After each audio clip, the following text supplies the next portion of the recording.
Vous avez peut-être remarqué que les personnes adeptes du yoga font très attention à leur alimentation et font très attention à leur façon de vivre d'une manière générale. Dans le yoga, en fait, on distingue trois sources de nutrition. D'abord, on a la nutrition physique, donc solide et liquide, qui nourrit notre corps physique.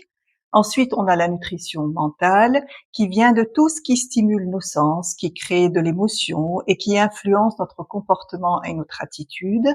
Et enfin, on a la nutrition spirituelle, qui vient de nos relations avec les autres, quel que soit le type de ces relations. Relations amicales, relations amoureuses, relations familiales, professionnelles, etc.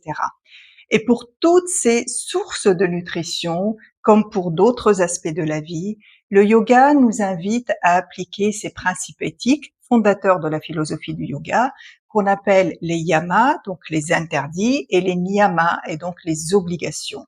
Et le premier de ces principes, c'est ahimsa, qui peut être traduit par la non-violence ou la bienveillance.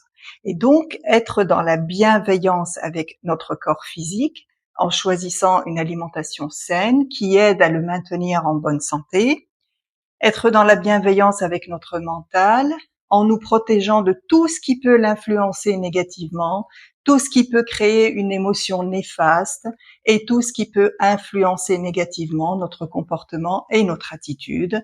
Et enfin, être dans la bienveillance avec notre âme en choisissant les relations qui nous entourent et en ne maintenant que des relations qui nous aident à grandir, à évoluer spirituellement avec des personnes qui nous estiment et qui nous aident à avancer sur le chemin de la vie. Et donc, en appliquant ces principes, on arrive à créer une des conditions nécessaires pour avoir une vie équilibrée, riche et heureuse, ce qui est le principe même de la philosophie du yoga.